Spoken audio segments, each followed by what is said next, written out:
hati. Yang kalau seandainya jalan ini kita sekali terpleset, maka kita akan menjadi orang yang paling merugi nanti di hadapan Allah. Dan alhamdulillah hari ini kita sudah diberikan oleh Allah petunjuknya untuk bisa melewati jalan tersebut. Kalau seandainya kita tersesat di dunia, lalu kita bertanya kepada orang yang tahu tentang jalan tersebut, boleh jadi orang yang memberitahu kepada kita adalah orang yang benar, lalu kita berada di atas jalan yang benar. Atau boleh jadi orang tersebut tidak faham, akhirnya kita menjadi tersesat. Tapi tenang, masalah jalan menuju ke dunia, mencari dunia, itu demi Allah lebih ringan daripada menuju jalannya Allah. Karena kalau sudah tersesat, Allah sesatkan, Allah palingkan dari jalan Allah, maka kita akan termasuk orang-orang yang merugi nanti di hadapan Allah. Allah katakan, wa inna minkum illa wariduha kana ala rabbika hatman maqdiyya. Sudah ketetapan bagi Allah, kita akan melewati yang namanya sirat, dan di bawahnya adalah neraka jahanam. Maka nampak kita ini butuh sama hidayah. Kita ini selalu senantiasa butuh merefleksi diri kita, mengingat-ingat diri kita dan nikmat yang Allah berikan kepada kita, agar senantiasa kita ini butuh sama Allah. Sadar atau tidak sadar, setidaknya sedikitnya kita 17 kali dalam sehari minta apa? Minta hidayah. Allah katakan ihdinas siratal mustaqim. Tapi sadar tidak ketika kita minta itu, kita tuh lagi minta hidayah? Ataukah kita sedang memikirkan urusan yang lain, pekerjaan, urusan dunia, masalah dan yang lainnya? Atau kita benar-benar minta sama Allah, sedangkan kita tahu bahwa Rasul pernah mengatakan, innallaha la yastajibu du'a min qalbin ghafilahin. Allah tidak akan pernah mengijabah doanya dari hati yang lalai. Maka mohon ketika kita membacakan surat Al-Fatihah di salat kita, kita resapi bahwa kita adalah makhluk yang butuh kepada Allah dan hidayah, ya. Ma'asyiral muslimin yang dirahmati Allah Subhanahu wa taala. Tadi saya sampaikan, kalau kita terpeleset sekali saja dalam perjalanan menuju Allah, antum bayangkan akan datang nanti orang yang paling nikmat hidupnya di dunia, yang paling kaya mungkin, yang paling senang, yang keluarganya dipenuhi dengan kebahagiaan, yang jabatannya sudah tinggi dan langgeng selama-lamanya di dunia. Pokoknya orang ini paling enak di dunia, dicelupkan di api neraka, diangkat kembali dengan satu celupan. Allah tanya kepada dia, hal ra'aita khairun qat, hal marrata bika na'iman qat, apakah pernah mendapati dirimu kebaikan sedikit pun? Apakah engkau pernah melihat kenikmatan sedikit pun? Apa jawaban dia? Wallahi ma ra'aitu khairan qat, saya tidak pernah melihat kebaikan dan kegembiraan sedikit pun di dunia. Untuk bayangkan, orang yang paling nikmat hidupnya di dunia dicelupkan dengan satu celupan di api neraka, membuat keindahan dunia itu hilang dari diri dia. Maka ma'asyiral muslimin, senantiasa meresapi doa yang senantiasa kita baca di sholat kita, dan memperbanyak doa kepada Allah dengan mengatakan, ya muqallibal qulub tsabbit qalbi ala dinik. Karena Nabi itu, ketika Ibnu Abbas meriwayatkan hadis ini, Ibnu Abbas menceritakan bahwa Nabi itu memperbanyak doa ini. Dan anak tanya kepada antum, kira-kira Nabi itu kalau doa itu khusyuk, minta harap, atau kosong hatinya? Benar-benar minta berharap kepada Allah. Padahal itu Nabi memperbanyak doa, ya muqallibal qulub tsabbit qalbi ala dinik. Karena kita tidak tahu akhir hidup kita itu seperti apa. Kita sering khutbah Jumat, kita sering mendengar khatib mengatakan, wala tamutunna illa wa antum muslimun, dan jangan sampai kalian mati kecuali dalam kondisi Islam. Siapa yang bisa menjamin antum yang duduk di shaf pertama ini mati dalam keadaan Islam? Gak ada yang jamin. Bahkan riwayat Bukhari, Muslim mengatakan bahwa ada salah seorang sahabat, kana rajulun nasraniyan fa aslama. Ada seorang sahabat tadinya Nasrani, masuk Islam. Faqara'a suratul Baqarah wa Ali Imran. Dia hafal, dia baca Al-Baqarah, Ali Imran. Murtad, masuk Islam. Dikembali fa'ada Nasraniyan, dikembali kepada agama Nasrani. Ketemu Nabi, punya predikat sahabat Nabi, hafal Al-Baqarah dan Ali Imran, tapi Allah balikkan hatinya berdua dan Nasrani. Setelah Nasrani ngejek Nabi lagi. Dia mengatakan sesungguhnya Muhammad itu tidaklah mengetahui dari Al-Quran kecuali apa yang saya tulis dan saya baca Al-Baqarah dan Ali Imran. Mati dalam keadaan bukan muslim. Artinya muslimin, siapa yang menjamin? Hafal Quran matinya Islam, tidak ada yang menjamin. Hari ini ustaz, akhirnya apakah jadi muslim atau tidak? Tidak ada yang menjamin.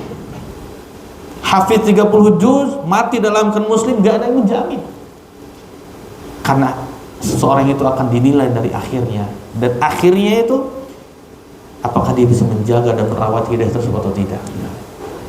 Kami mintalah kepada Allah atas hidayah yang Allah berikan kepada kita, agar senantiasa kita tidak merugi di dunia apalagi nanti di akhirat Allah Subhanahu wa taala.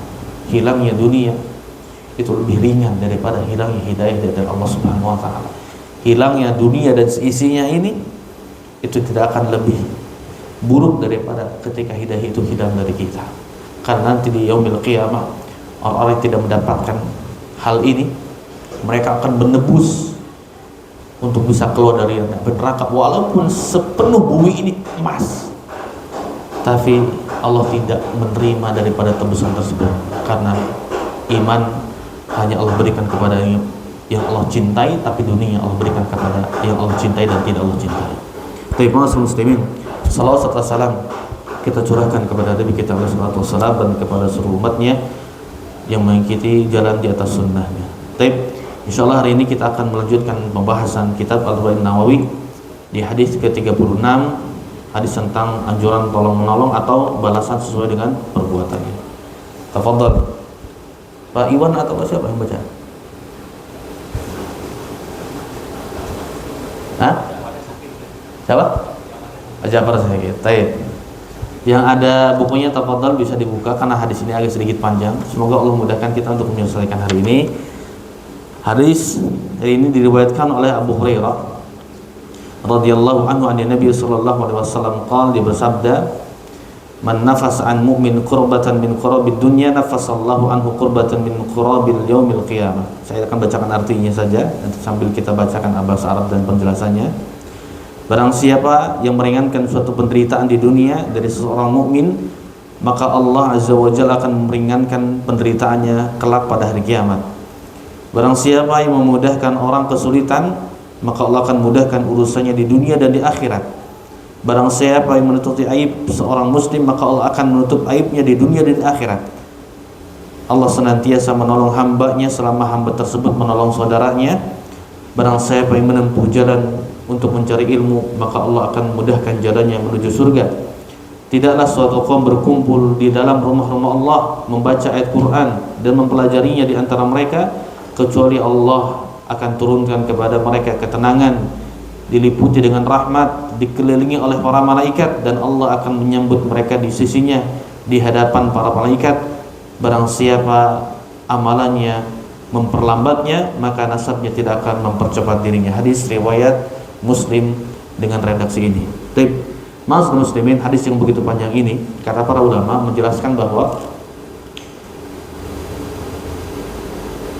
ini terkandung dalam sebuah kaidah al-jaza'u min jinsil amal. Ini bukan hadis tapi kaidah bahwa segala sesuatu balasan sesuai dengan perbuatan yang dia lakukan. Bahkan di dalam ayat Al-Quran banyak sekali menunjukkan tentang kaidah ini. Contohnya di dalam surat Ali Imran Allah katakan wa makaru wa makarallahu wallahu khairul makirin. Orang-orang kafir itu membuat makar, maka Allah balas tipu daya makar mereka dengan Allah Subhanahu wa taala. Contoh yang lain di surat An-Nisa Allah katakan tentang orang munafik, innal munafiqina yukhadi'una Allah wa huwa khadi'un. Ketika orang munafik itu menipu Allah di dunia, Allah balas karena perbuatan mereka di dunia menipu Allah, Allah balas nanti dengan perbuatan Allah menipu mereka di yaumil qiyamah. Contoh yang lain dalam hadis yang sudah kita pelajari di kitab Al-Arba'in Nawawi, Allah katakan, Rasul katakan, ihfazillaha yahfazka. Apabila engkau menjaga Allah, maka Allah jaga kamu. Artinya kurang lebih 100 lebih dalil dari Al-Quran dan hadis menunjukkan bahwa ada kaidah menunjukkan al-jaza'u min jinsil amal, yaitu balasan sesuai dengan apa yang diperbuat. Tentunya hal ini berbeda dengan hukum karma, Pak ya. Kalau hukum karma itu adalah sesuatu perbuatan, apabila dia melakukan suatu pelanggaran, maka anaknya, istrinya, mungkin bapaknya, ibunya akan mendapatkan balasan atas apa yang dia lakukan. Ya, tapi kaidah balasan sesuai dengan perbuatannya berbeda dengan hukum karma. Karena balasan yang dia lakukan, dia akan mendapatkan kebaikan daripada apa yang dilakukan tersebut. Ya, tentunya ma'asyiral muslimin, hadis ini adalah hadis yang sangat agung yang menunjukkan kepada kita bahwa setiap kebaikan pasti ada balasannya di dunia dan di akhirat. Begitupun juga dengan keburukan, Allah akan balas di dunia dan di akhirat. Sabda Rasulullah SAW di hadis redaksi yang pertama ini, beliau mengatakan, "Man nafasa an mu'minin kurbatan min kurabid dunya, nafasallahu anhu kurbatan min kurabil yaumil qiyamah." Barang siapa yang meringankan suatu penderitaan di dunia dari seorang mukmin, maka Allah akan meringankan penderitaannya pada hari kiamat. Artinya, ketika kita memiliki kemampuan untuk menolong hamba Allah, orang mukmin, dan di hadis ini dikatakan bahwa bukan menghilangkan kesulitannya, tapi meringankan. Contoh, Pak, kalau ada orang sedang kesulitan dalam pekerjaan, kita bantu. Atau ada orang yang sedang mogok, Pak ya, di jalan, ya, kita tidak bisa benerin secara sempurna karena kita bukan ahlinya dalam bidang tersebut. Mungkin kita bisa dorong pakai kaki. Atau ada orang yang sedang mencari barang yang kehilangan, kita carikan barangnya. Walaupun sampai akhir kita tidak tertemu, kita termasuk dalam hadis yang Rasulullah katakan ini. Kita akan mendapatkan janji Allah, Allah akan mudahkan urusan kita nanti di yaumul qiyamah. Ya. Kenapa di redaksi hadis ini, hadis pertama redaksi ini, Rasul tidak menunjukkan bahwa nanti Allah akan mudahkan urusan kita dunia dan akhirat, hanya akhirat saja. Sedangkan redaksi 3 perkataan Nabi setelahnya adalah menunjukkan bahwa kalau kita berbuat baik, menutup aib saudara kita, menolong saudara kita, Allah akan balas dunia dan akhirat. Ya. Kata para ulama, karena termasuk Ibnu Rajab Al-Hanbali dalam kitabnya Jamil Ulumil Hikam, beliau menyebutkan bahwa ternyata kebutuhan kita untuk dibantu oleh Allah itu lebih besar nanti di akhirat daripada di dunia Allah Subhanahu wa taala. Bahkan kapan kira-kira, Pak, penderitaan kita nanti di akhirat? Kapan awal mulanya? Hah? Kapan kira-kira? Ketika kita sudah meninggal, lalu kita masuk ke alam barzakh, alam kubur. Di situ orang bisa melihat masa depan dia, apakah dia masuk surga atau neraka, dia akan mendapatkan nikmat kubur atau azab kubur. Lalu ketika matahari dan bulan dijatuhkan, hari kiamat ditegakkan, maka orang-orang akan dibangkitkan di padang mahsyar. Disitulah kita akan merasakan bagaimana penderitaan. Bahkan di hadis yang panjang sekali, Bukhari Muslim mengatakan bahwa nanti kan manusia akan datang kepada Adam, Pak ya, menjelaskan bahwa Adam, engkau adalah makhluk pertama yang Allah ciptakan dengan kedua tangannya, kau adalah makhluk bapak-bapak kami, mohon kau minta kepada Allah ditegakkan penderitaan kami ini capek sudah berdiri, bahkan dikatakan 50.000 tahun, miqdaru khamsina alfasana. Kemudian Adam mengatakan, demi Allah sesungguhnya Tuhanku telah murka kepadaku yang belum pernah murka sebelumnya, karena aku melanggar perintah dia, aku memakan buah keabadian. Coba kau datang kepada Nuh. Wahai, kata manusia, Nuh, engkau adalah manusia dan nabi dan rasul pertama Allah. Engkau telah mendapatkan julukan hamba yang bersyukur kepada Allah. Tolong tegakkan, minta syafaat kepada Allah. Nuh mengatakan, sesungguhnya Allah telah murka kepadaku dengan tidak pernah murka sebelumnya, karena aku telah meminta doa untuk dibinasakan kaumku. Datang lagi ke nabi yang lain, terus datang ke Nabi Musa, datang ke Nabi Ibrahim, datang ke Nabi Musa, datang ke Nabi Isa, datang kepada Nabi terakhir, Nabi Muhammad SAW. Lalu ditegakkanlah ketika itu. Kata para ulama, penderitaan ini hanya pendahuluan manusia ketika di padang mahsyar. Ketika mereka dibangkitkan dari alam kubur mereka mendapatkan kesusahan dan kepayahan. Ya. Maka adapun balasan bagi orang yang meringankan penderitaan orang lain, maka Allah akan mudahkan nanti di awal mereka dibangkitkan nanti di padang mahsyar. Mulai daripada dibagikan catatan amalan mereka, mulai daripada mereka akan dihisab, mulai daripada mereka akan ditaruh di mizan timbangan amalan, kemudian daripada di sirat. Bahkan kata para ulama, yang membuat kita mudah menuju jalan sirat adalah ketika amal kita, adalah bagaimana kita bisa memudahkan orang lain. Allah akan mudahkan nanti di jalannya Allah Subhanahu wa taala. Ya. Terima kasih muslimin dirahmati Allah Subhanahu wa taala. Ingat, harus disampaikan bahwa penderitaan di dunia ini, seberat apapun antum masalah dalam hidup antum, uang hilang, ditipu, rumah terbakar, motor hilang, orang tua meninggal, sakit yang tak kunjung sembuh, semua penderitaan di dunia ini akan ada ujungnya, Pak. Akan ada penyesalannya. Selesai sudah penderitaan di dunia. Antum yang sebagian kaum muslimin yang merasakan sakit bertahun-tahun, akan ada ujungnya, mati. Antum yang terlilit hutang, akan ada ujungnya, mungkin Allah berikan kemudahan.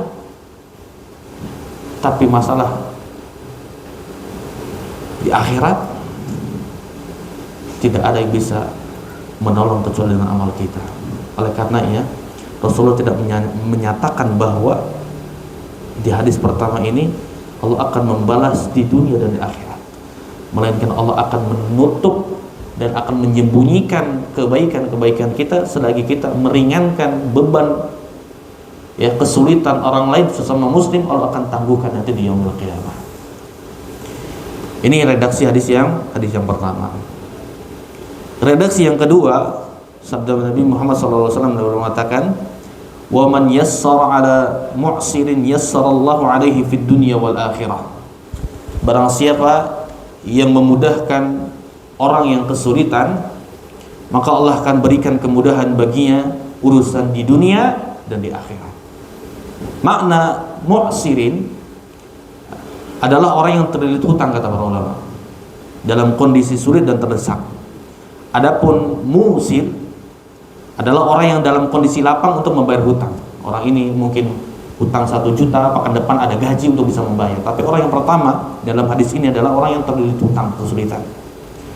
Dan ternyata ma'asyiral muslimin, di redaksi hadis yang lain Rasulullah menyebutkan bahwa ketika kita memberikan kemudahan bagi orang yang terlilit hutang, ini termasuk daripada amalan yang paling afdal. Rasulullah pernah mengatakan, wa ahabul a'mali ilallahi sururun tudkhiluhu alal muslim. Amal yang paling dicintai oleh Allah adalah menanamkan, mentransfer kebahagiaan kepada sesama muslim. Ya.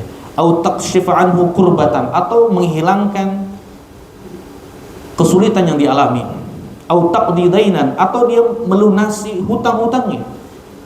Au tatrudu anhu ju'an, atau dia menghilangkan rasa laparnya. Nah, dari hadis redaksi ini dan dikuatkan dengan hadis yang lain, kata para ulama, dalam masalah ini menjadi 2 macam. Yang pertama adalah orang dalam kondisi lapang untuk membayar hutang, yaitu musir. Yang pertama adalah orang yang dalam kondisi lapang untuk membayar hutang, maka orang ini tak usah kita bantu, karena dia orang yang mampu untuk membayar hutangnya. Adapun orang yang kedua adalah orang yang terlilit hutang, yang dia sulit untuk membayarnya, yaitu adalah orang yang dalam hadis tersebut, hadis ini. Dan di macam yang kedua ini, orang yang terlilit hutang ini dibagi lagi menjadi 2 macam, kata para ulama. Yang pertama adalah orang yang berhutang itu kepada kita. Orang yang terlilit hutang itu adalah orang yang berhutang kepada kita. Ya.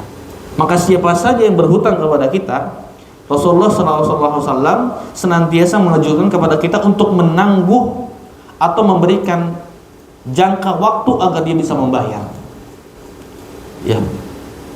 Bahkan Allah katakan di surat Al-Baqarah, wa in kana dzu usratin fanadiratun ila maisarah.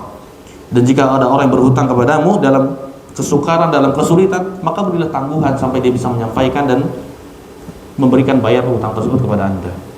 Oleh karena Syekh Utsaimin rahimahullah taala dalam kitabnya Syarah Arba'in Nawawi mengatakan bahwa kalau seandainya ada orang yang berhutang kepada kita, lalu ternyata dia bukan orang yang penipu, bukan orang tukang bohong, dia sudah berusaha untuk bisa membayar hak hutang kepada kami, kepada saya, maka tidak boleh kita berlapor kepada pihak berwajib. Selagi orang itu jujur, berusaha, dicicil mungkin hutangnya, kita berikan tempo, tidak bisa bayar, kita belikan lagi, tidak bisa bayar, kata Syekhul Utsaimin, kita tidak boleh melaporkannya kepada pihak yang berwajib.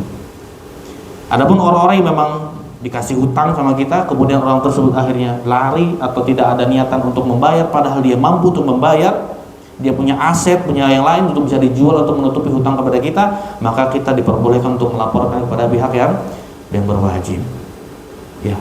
Dan ternyata ma'asyiral muslimin, di antara sunnah yang dianjurkan oleh Nabi kita alaihi salatu wasallam adalah ketika ada orang yang menghutang kepada kita dan orang itu tidak mampu membayarnya padahal sudah berusaha, maka kita disunahkan untuk mengikhlaskan sebagian atau seluruhnya yang dia minta kepada kita, hutangi kepada kita. Ini berdasarkan firman Allah. Allah katakan, wa antasaddaqu khairul lakum in kuntum ta'lamun. Dan menyedekahkan sebagian bahkan seluruh hutang itu lebih baik bagimu jika kamu mengetahui. Ya, jadi ini amalan luar biasa, Pak. Membebaskan hutang itu. Kalau ada orang yang hutang kepada kita, maksudnya. Dan di antara ini adalah amalan yang bisa memasukkan kita ke dalam surganya Allah Subhanahu wa taala. Bahkan dalam hadis yang sahih riwayat Bukhari Muslim dikatakan, talaqqatil malaikatur ruh rajulin mimman kana qablakum. Akan datang suatu ruh yang sebelum kalian, manusia sebelum kalian, datang ruh tersebut kepada kami, kata malaikat, faqalu a'amilta minal khairi syai'an. Wahai ruh fulan, kau masuk surga, kau pernah mengamalkan suatu perbuatan sedikit pun enggak? Dia mengatakan, qala la, tidak. Qalu tadzakkar, coba, kata malaikat, ingat-ingatlah. Kau bisa masuk surga, enggak mungkin bisa masuk surga tanpa amalan. Coba ingat-ingat. Dia mengingat, diingatin sama malaikat. Kuntu udayinun nas fa'amur fityani ayyundiru al-mu'sir. Kata dia, saya ingat wahai malaikat, saya dulu ketika di dunia saya pernah beri pinjaman hutang kepada orang-orang. Namun saya suruh budak-budak saya untuk menunda orang yang sulit untuk membayar, ditunda hutangnya, dan untuk mengurangi tagihan orang yang mudah untuk membayar hutang. Apa kata Allah? Allah katakan kepada orang tersebut, tajawwazu anhu. Orang ini sudah baik, orang ini diampuni dosanya Allah Subhanahu wa taala, sehingga dia bisa masuk surganya Allah Subhanahu wa taala. Nah, maka ma'asyiral muslimin, Allah itu enggak akan lupa sama kita. Kalau seandainya kita pernah berbuat baik sesama makhluk, ya, maka Allah akan mudahkan kita untuk menuju jalan Allah Subhanahu wa taala. Dan ternyata hutang itu yang kita berikan kepada orang lain, bukan hanya kita memberikan hutang tidak mendapatkan pahala, bahkan mendapatkan pahala di sisi Allah. Bahkan ketika kita menghutangi orang dengan ikhlas, itu kata Rasulullah di dalam hadis riwayat Ahmad disahihkan sahadatnya oleh Syekh Al-Albani, dia mengatakan, innas salafa yajri majra syartis sadaqah. Sesungguhnya pahala memberikan hutang itu akan mengalir seperti mengalirnya setengah sedekah. Hadisnya sahih. Oke. Kalau kita memberikan hutang kepada fulan 1 juta, itu seolah kita sedang bersedekah setengahnya 500.000. Padahal kita menghutangkan uang tersebut 1 juta kepada orang lain, yang mungkin uang itu akan kembali lagi kepada kita. Ini motivasi ma'asyiral muslimin. Kenapa? Karena mungkin Allah ciptakan manusia ini tidak semuanya bahagia.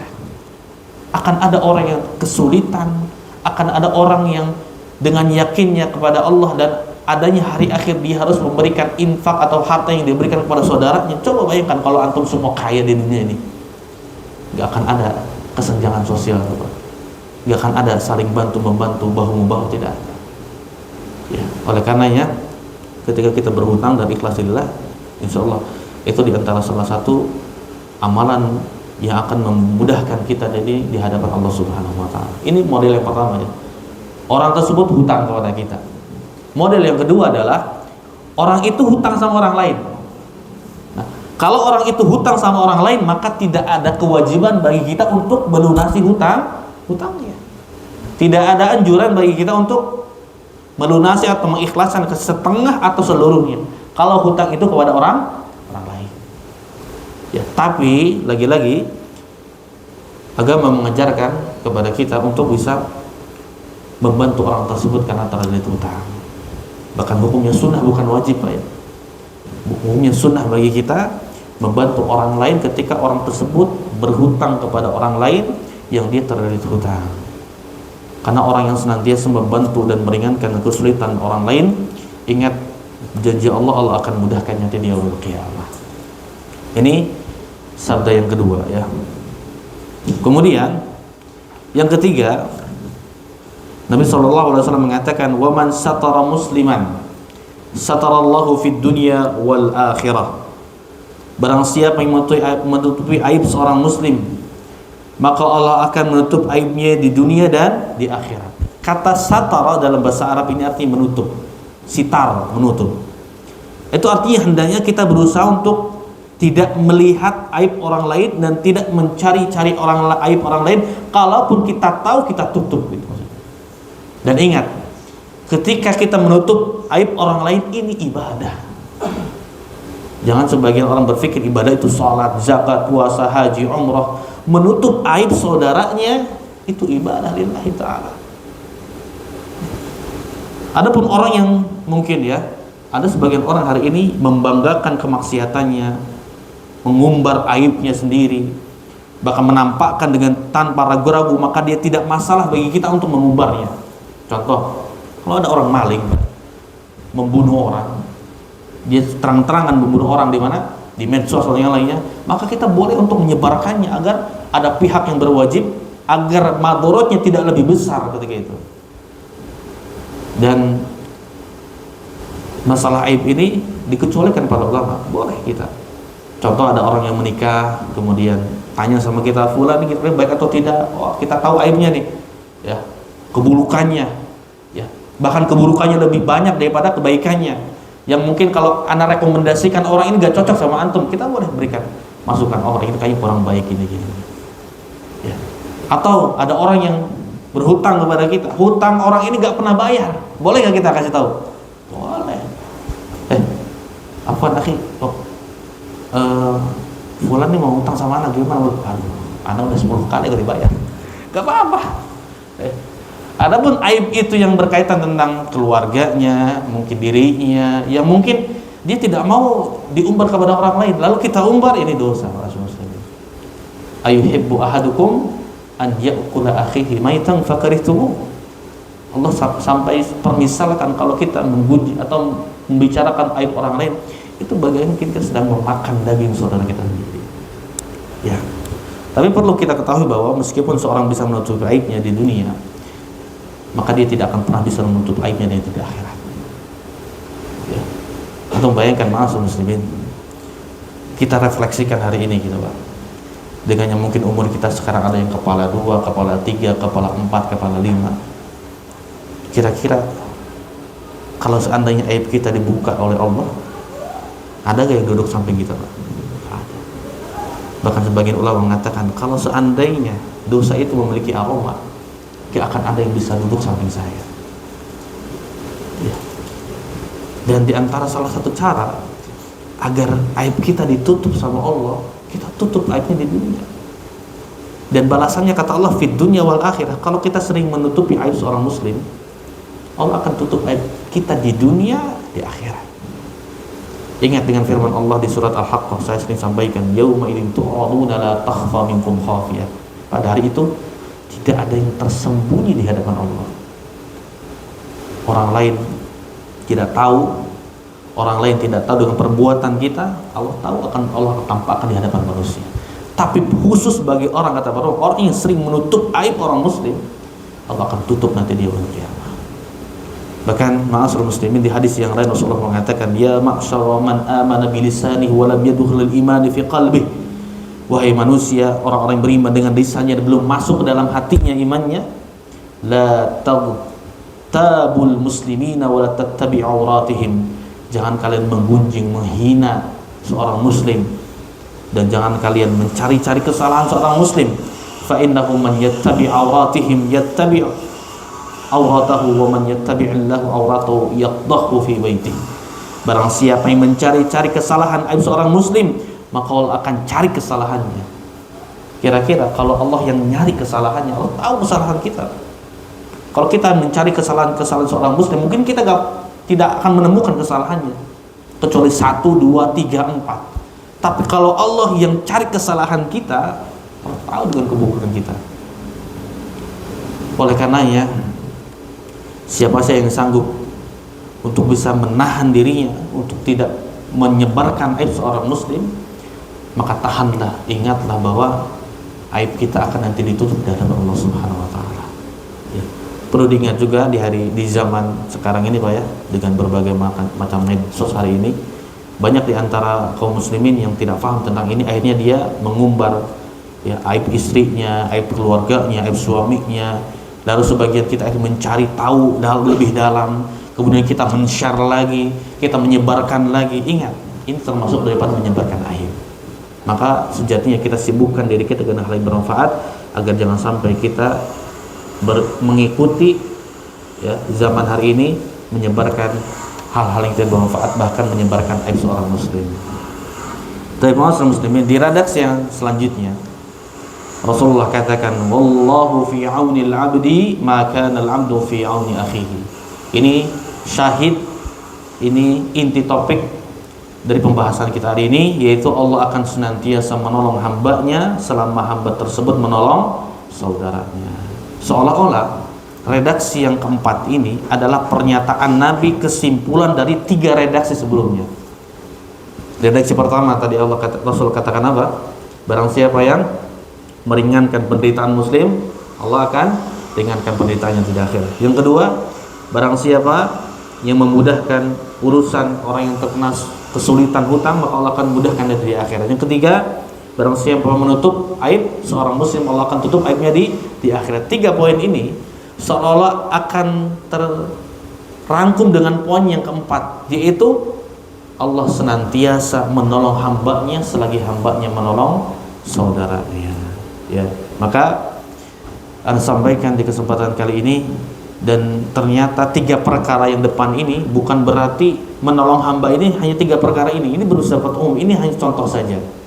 Ya, artinya ketika kita ingin menolong sesama muslim, sesama hamba Allah, maka tolonglah apapun itu, baik dalam kondisi dia sakit, terlilit hutang, kebingungan, berikan petunjuk kepada dia, berikan bagaimana arahan kepada dia ketika dia tersesat, mungkin dia harus bagaimana ya, dalam menyikapi kehidupan dunia ini. Apa saja kita lakukan untuk bisa memberikan kebaikan kepada saudara kita. Ya, intinya barang siapa yang ingin dibantu oleh Allah, maka hendaknya ia membantu saudaranya. Tentunya saja amalan ini butuh yang namanya keyakinan, Pak. Amal ini butuh yang namanya keyakinan. Antum kenapa Abu Bakar bisa menginfakkan seluruh hartanya? Karena keyakinan dia dengan akhirat. Kenapa Umar bin Khattab sering bergadang di malam hari dan menyisir rumah-rumah warga yang fakir miskin? Karena dia yakin bahwasanya tanggung jawabnya di hadapan Allah sebagai khalifah adalah besar. Dia yakin adanya di akhirat. Kenapa para sahabat terdahulu senantiasa berbuat itsar, mendahulukan orang lain daripada dirinya sendiri? Karena dia tahu akan kebutuhannya nanti di akhiratnya Allah Subhanahu wa taala. Ya, bahkan Nabi kita sallallahu alaihi wasallam mengatakan, la an amshi ma'a akhin li fi hajatin ahabu ilayya min an a'taqifa fi hadzal masjid syahran. Demi Allah, sesungguhnya jika aku berjalan bersama saudaraku untuk menunaikan suatu hajat yang hajat tersebut terselesaikan gara-gara diriku, itu lebih baik dan lebih aku cintai daripada aku beriktikaf 1 bulan di Masjidil Haram, di Masjid Nabawi, di masjidnya. Ini menunjukkan maksud muslimin, ada kalanya kita harus berinteraksi dengan Allah di dalam sholat kita, ya, di dalam munajat kita, tapi juga jangan lupa untuk mempedulikan saudara-saudara kita, ya, agar jangan sampai tetangga kita kelaparan, kita kenyang, kita menyembah Allah, kita fokus dengan diri kita sendiri, ternyata tenaga kita kelaparan. Ini jangan sampai. Ya, bahkan dikisahkan oleh Imam Ibnu Rajab bahwa Imam Al-Hasan Al-Basri pernah mengatakan kepada murid-muridnya, dia mengatakan, ajaklah Thabit, ya, Al-Bunani bersama kalian untuk menolong saudaranya. Maka mereka akhirnya datang kepada Thabit, sedang beriktikaf di masjid, lalu diajak, wahai Thabit, kata gurumu Al-Hasan diajak untuk menolong saudaramu di luar sana, ayo kita menolong saudara kita. Kata Thabit, tidak, saya sedang iktikaf di masjid. Datang lagi muridnya kepada Al-Hasan Al-Basri, lalu dia mengatakan, wahai Al-Hasan, Thabit tidak mau. Apa kata Al-Hasan Al-Basri? Dia mengatakan, katakan kepadanya bahwa langkahmu dalam rangka untuk membantu saudaramu sesama muslim itu lebih baik daripada haji berkali-kali. Akhirnya Sabit termotivasi membantu saudaranya. Ya, ada saatnya saya katakan tadi seorang bisa beribadah kepada Allah, dan ada saatnya melakukan ibadah yang lebih Allah cintai, yaitu membantu sesama muslim. Ya. Tapi ma'asal muslimin yang dirahmati Allah Subhanahu wa taala, di redaksi yang keempat ini ya tentunya butuh keyakinan dan refleksi diri kita. Pernahkah kita membantu orang lain, Allah bantu kepada kita? Tapi kebalikannya, pernahkah kita mempersulit orang lain, lalu Allah sulitkan diri kita? Anak sering sampaikan ke anak-anak yang zaman hari ini, Pak, ya, sering adanya bullying segala macam. Ya. Anak sering sampaikan bahwa apa hak antum menghina saudara antum, padahal antum tidak ada andil dalam memperbesar atau mendidik anak-anak yang lainnya.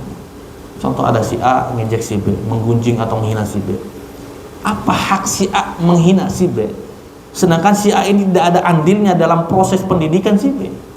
Sedangkan orang tuanya sudah capek-capek kasih makan, sudah capek-capek memberikan pendidikan yang baik, kemudian diejek. Siapa kira-kira yang paling sakit? Anaknya apa orang tuanya, Pak? Kalau anak antum diejek, yang sakit siapa? Antum sudah berusaha sebaik mungkin untuk mendidik anak antum, ya. Kemudian anak antum dikatain bodoh gitu sama anak yang lain. Yang lebih sakit anaknya atau orang tua? Orang tua. Antum menghina saudara antum sendiri, padahal saudara antum sendiri sudah berusaha dengan baik sebaik-baik mungkin. Bahkan teman-teman sudah mensupport orang tua, yang sudah memberikan segalanya kepada dia, lalu kita ejek. Hak apa? Apa hak kita mengejek dia? Sedangkan kita tidak punya andil untuk kehidupan dia. Ya. Maka ingat, Imam Ibnu Mubarak saja ketika pernah usahanya bangkrut, Pak, dia tidak menyalahkan orang lain. Kayaknya dagangan saya kurang nih, kayaknya produksi saya kurang baik nih, kurang enak nih. Tidak, dia menyalahkan dirinya sendiri. Dia ingat ternyata perbuatan dosa dia apa. Dia pernah bilang ke orang lain, kamu nih bangkrut nanti. Dia bangkrut di kemudian hari. Maka ma'asyiral muslimin, ingat, ketika kita melakukan kebaikan, memudahkan orang, menolong orang, ingat dengan janji Allah, Allah akan tolong kita di dunia dan di akhirat. Dan pertolongan Allah kita lebih butuhkan di akhiratnya Allah daripada di kehidupan dunia ini. Pernah gak kita urusan kita lebih tiba-tiba mudah gitu, Pak, ya? Kemudian kita dikasih kemudahan, tiba-tiba harusnya deadline-nya seminggu, tiba-tiba selesai 2 hari. Ya, kerjaan segini tiba-tiba sehari selesai. Itu demi Allah, bukan gara-gara ya usaha kita dan juga kemampuan kita dalam memanage dan mengejarkan segala urusan. Karena mungkin kita pernah menolong orang lain dan memudahkan orang lain, hanya Allah memudahkan kita. Ya, maka berdirinya yayasan ini juga kita harus tata niat kita. Kita harus tata bahwa kita mendirikan yayasan ini untuk menolong saudara-saudara kita. Karena kalau niatnya dari awal untuk menolong saudara-saudara kita, Allah akan mudahkan kita untuk maju ke depannya. Ya. Tapi kalau niatnya balik, lihat bagaimana beberapa yayasan, beberapa taklim, setahun 2 tahun tutup. Bahkan sebagian sekolah ya, maju di tahun pertama, tahun kedua hilang murid. Sebagian sekolah di Cikarang, Pak, itu sisa muridnya itu saya lihat 20 orang, sisa kelas 5 sama kelas 6, 1 sampai 4 nya udah hilang, nggak terima ya, karena dari awalnya sudah bukan niatnya untuk menolong sesama muslim, niatnya margin, keuntungan. Hilanglah akhirnya tujuan dia. Karena kita tahu bahwa dengan kaidah ini, kalau kita niatnya memang menolong saudara kita sesama muslim, maka Allah akan menolong kita dan memberikan kemudahan kepada kita. Kemudian di sabda Rasulullah setelahnya, di redaksi yang setelahnya, Rasulullah mengatakan tentang keutamaan menuntut ilmu. Setelah Rasulullah berikan ancang-ancang di redaksi pertama sama keempat tentang urusan sesama hamba, akhirnya Rasulullah memberikan ya, solusi bagaimana cara menolong hamba, bagaimana cara mempermudah seseorang dengan cara menuntut ilmu. Rasulullah katakan, man salaka tariqan yaltamisu fihi ilman sahalallahu lahu bi tariqan ilal jannah. Hadisnya panjang, ternyata ini adalah potongan hadis daripada hadis yang panjang. Barang siapa yang menempuh jalan untuk mencari ilmu, maka Allah akan mudahkan baginya jalan menuju surga Allah. Kata Ibnu Rajab Al-Hanbali dalam kitabnya Jami' Ulum wal Hikam, beliau mengatakan bahwa jalan menuntut ilmu terbagi menjadi dua, yaitu yang pertama jalan konkret al-hissi, yaitu seperti kita hari ini datang ke kajian, datang ke masjid, datang kepada guru, belajar. Ini termasuk daripada jalan yang konkret, ya kita datang ke kajian untuk menuntut ilmu. Adapun yang kedua adalah jalan yang abstrak, ma'nawi, yaitu jangan antara kita mempelajari kitab ini, di rumah kita baca kitab contoh, kemudian kita di rumah dengerin kajian, atau di rumah kita baca Quran, kemudian dibaca ayat-ayat Al-Quran tersebut dengan maknanya. Ini adalah jalan menuju Allah Subhanahu wa taala dengan jalan menuntut ilmu, di antaranya adalah al-ma'nawi, itu jalan yang abstrak. Nah, ma'asyiral muslimin, kata para ulama, kenapa jalan menuju surga itu susah tapi Allah mudahkan untuk menuntut ilmu? Padahal ibadah yang harus diluruskan atau diusahakan untuk berjalan itu kan banyak. Mengunjungi orang tua, berbakti kepada orang tua, kemudian jalan ke masjid, umroh, haji, ziarah ke makam, ya untuk mengingat kematian atau yang lainnya. Itu kan banyak, Pak ya. Kenapa dari semua itu gak ada redaksinya? Mereka akan dimudahkan jalan menuju Allah. Umroh contoh, jalan akan dimudahkan menuju Allah. Contoh haji atau ziarah kepada orang tua atau yang lain. Kenapa hanya menuntut ilmu saja Allah mudahkan jalannya menuju surga Allah Subhanahu wa taala? Kata Ibnu Rajab Al-Hanbali sini mengatakan bahwa karena ilmu adalah jalan tercepat dan merupakan jalan termudah untuk menuju surga Allah. Karena dengan menuntut ilmu ini kita faham, oh ini halal, ini haram. Oh kayaknya amalan ini yang paling baik yang A deh, yang B kayaknya kurang banyak pahalanya, diambil yang A. Oh ternyata sedekah kayak gini lebih banyak pahalanya daripada sedekah kayak gini. Itu dengan ilmu. Ya, antum sedekah sama adik antum, itu sama gak dengan sedekah dengan kepada orang yang pinggir jalan? Beda, dapat dua pahalanya, silaturahim dan sedekah. Ya. Salat sunnah, kemudian makan, minum. Kalau orang punya ilmunya semua diniatkan untuk ibadah, itu gak ada yang kosong dalam kehidupan dunia kayak gini. Ya. Bahkan lagi viral-viralnya harian, Pak ya, saya dapat video dari kawan, ternyata ada salah satu artis itu bisa banyak dapat ilmu gara-gara bismillah. Ada artis kalau salah, jadi ingetin sama temannya pas lagi makan, dia mengucapkan Allahumma barik lana fima razaqtana wa qina adzabannar. Salah, cukup bismillah. Ya benar, ini ajaran mak saya katanya.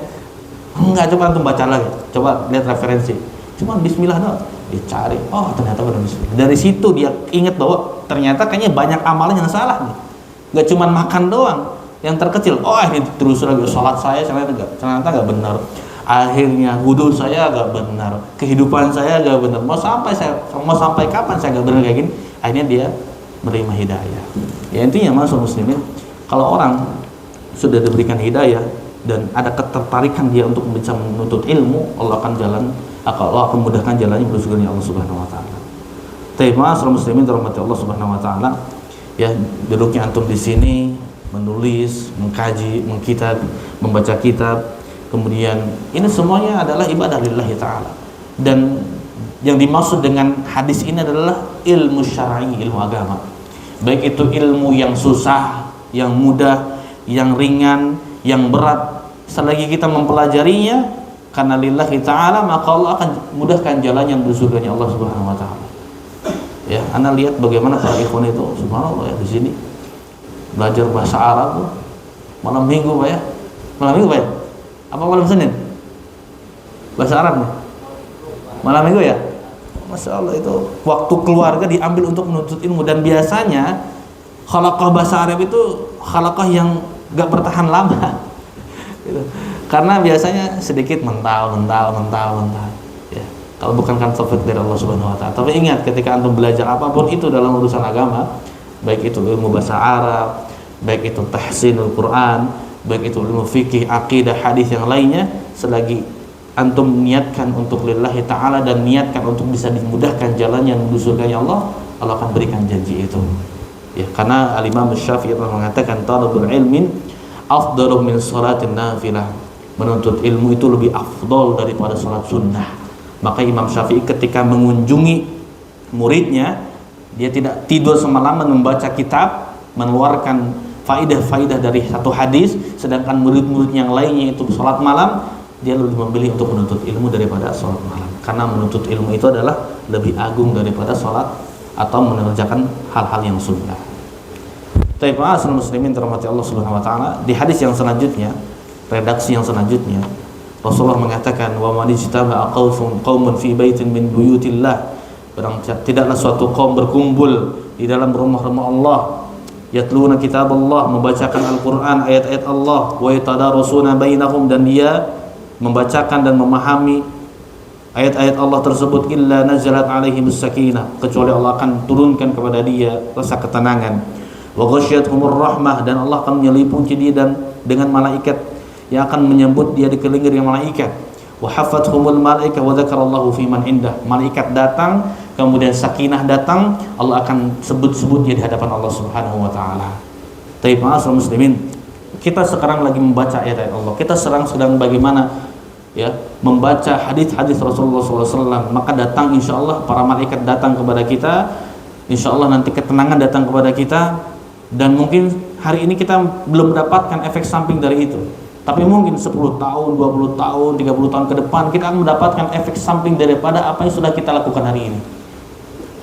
Ya, 2 hari kemarin saya ketemu dengan ikhwan, dia cerita kepada saya, Pak, Ustaz, katanya tadi pembahasan tentang hidayah atau yang lainnya, saya teringat dengan suatu refleksi yang saya refleksikan. Saya ini dulu katanya kerja di pabrik di Kalimantan dulu, dan bos saya ini nonis gitu, non muslim, sering mengiming-imingi kepada saya, antum sekolah aja nanti di Amerika, nanti saya sekolahin, nanti pas pulang saya kasih uang 5 juta, saya kasih gaji 5 juta. Waktu itu kalau tidak salah masih tahun 92-93, 5 juta, udah Pak, udah begitu. Tapi gak mau dia, gak mau. Temannya ada yang berangkat pulang, tapi tahu nggak, pulang dari Amerika itu sebenarnya kerja, tapi bukan kerja di pabrik, kerja di pabrik tapi jadi misionaris, Pak. Misionaris. Bahkan dia cerita, saat teman saya keluarga bapaknya sakit, kemudian dibiayai sama pendeta sampai semuanya di rumah sakit, pulang satu keluarga murtad. Ya. Saya juga pernah, Pak, GM saya ketika kerja di hotel, banyak kerjanya, kerja di hotel, itu GM saya senantiasa selalu ketika hari Jumat jam 12 itu ya, suka ngundang orang-orang dari kampung, kemudian disuruh nginep di hotel. Kamu belum pernah naik mobil apa? Mercy? Saya nanti jemput pakai Mercy. Belum pernah nginep di hotel, lagi kita hotel. Ya, ada acara lah pokoknya, acara santunan segala macam. Nanti di situ akan ada nyanyi-nyanyian tentang lagu Kristen, dimurtadkan. Dan saya termasuk orang yang sering dibujuk untuk bisa keluar dari agama, katanya, diiming-iming dengan dunia selanjutnya. Tapi entah kenapa saya ini gak mau, Pak. Kenapa gak mau, Pak? Karena ajaran bapak saya. Bapak saya ini suka ngajarin abis maghrib sampai isya ngaji. Ngaji apa? Ngaji Iqra. Cuman itu aja. Pernah gak ngajarin bapaknya itu tentang agama Islam, tentang luasnya Islam, bagaimana ada ilmu ini, ada ilmu itu? Gak pernah. Ngajari Iqra aja dari maghrib sampai isya. Udah selesai. Dari situ saya yakin bahwa apa yang diajari oleh bapak saya itu kebenaran, dan saya gak boleh keluar dari agama ini. Lihat bagaimana bapaknya ngajarin cuma Iqra, Pak. Tapi efek sampingnya ketika dia besar, Allah jaga dia agar tidak keluar daripada hidayah dari dalam tubuhnya. Jadi ma'asyiral muslimin, kita harus yakini kalau kita belajar agama ini, belajar Al-Quran, mungkin belajar bahasa Arab, belajar hadis atau yang lainnya, itu untuk diri kita, bukan untuk orang lain. Dan manfaatnya mungkin hari ini kita tidak rasakan, nanti mungkin bagi anak kita, bagi istri kita, bagi diri kita, Allah jaga diri kita. Dan mohon harus disampaikan, ada satu kitab yang akan petunjuk bagi kita sampai hari kiamat, itu sebagai kitab petunjuk, gak mungkin berubah ya, bahwa itu adalah kitab sebagai petunjuk, pedoman kaum muslimin, bahkan seluruh umat dunia, bagaimana mencari ketenangan, kebenaran, dan mengetahui mana yang hak, mana yang batil. Itu Al-Quran. Coba setiap hari kalau bisa kita sisipkan satu waktu, Pak, untuk bisa membaca Al-Quran dan juga terjemahannya. Coba 5 menit kita baca satu lembar atau satu muka, satu ayat baca artinya, satu ayat baca artinya, sampai kita hatam Al-Quran, kita pernah membacakan bahasa Arab dan juga artinya, agar lebih mengena ketika kita baca Quran. Kenapa sebagian orang ketika baca Quran gak bisa nangis? Karena gak paham artinya, karena gak paham apa yang dia baca.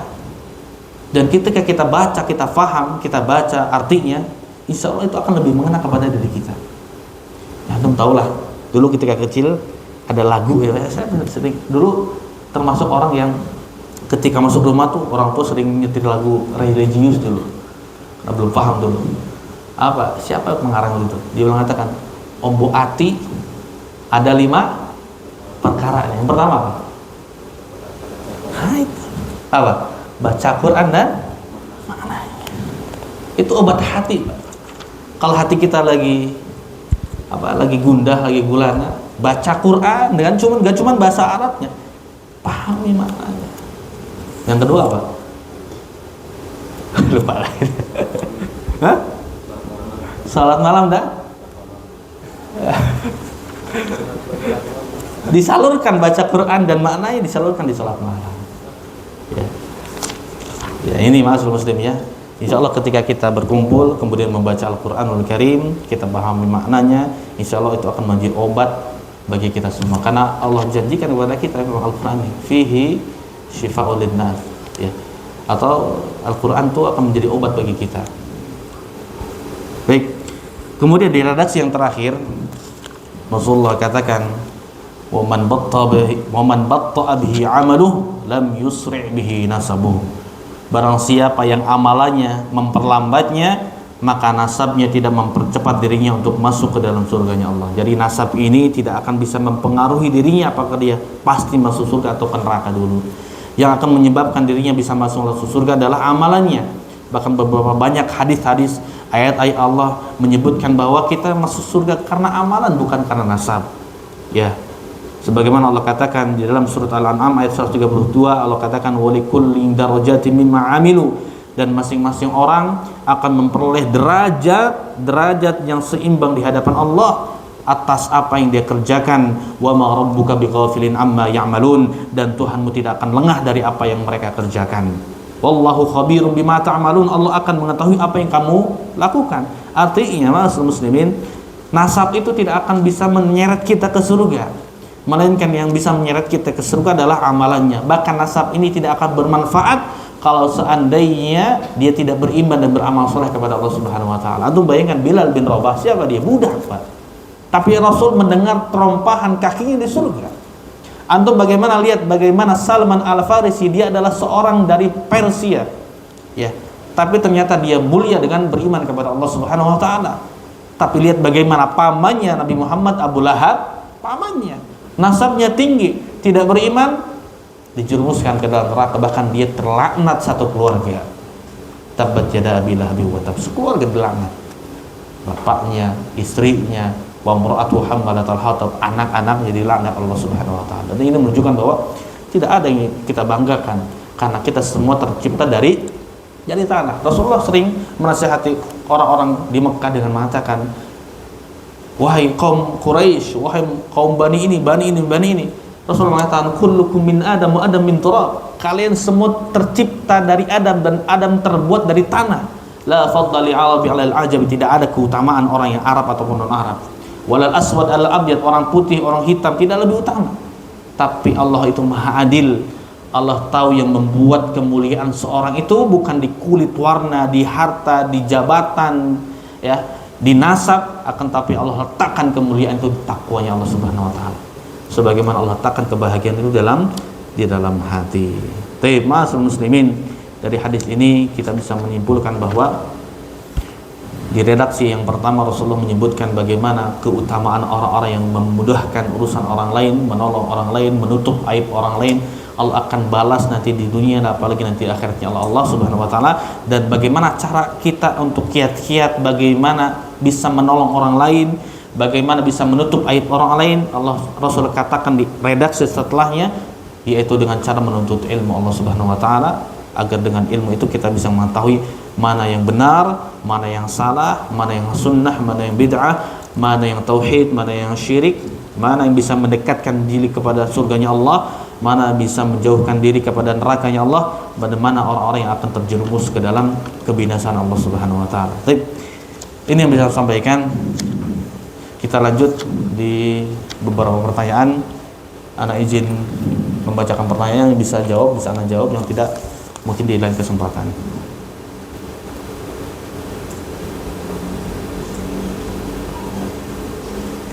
Baik. Assalamualaikum warahmatullahi wabarakatuh. Lebih afdal mana, bersedekah pada saudara tapi tidak pernah sholat, atau bersedekah kepada tetangga yang soleh dan bermanhaj salaf? Ini lebih afdal mana? Tapi ma'asyiral muslimin, kalau ditanya tentang lebih afdal, ya, tentunya hadis yang menunjukkan bahwa ketika kita bersedekah kepada keluarga kita, kita akan mendapatkan dua pahala. Pertama, pahala sedekah itu sendiri. Yang kedua adalah pahala silaturahim, ya, pahala silaturahim. Tapi kalau seandainya saudara kita ini gak pernah sholat, lalu kita bersedekah kepada dia, mana yang lebih utama dengan orang yang soleh, mungkin tetangga kita yang soleh, bermanhaj salaf dan yang lainnya? Anda katakan dari segi hadis yang kita pelajari bahwa, ya, sedekah kepada keluarga lebih utama.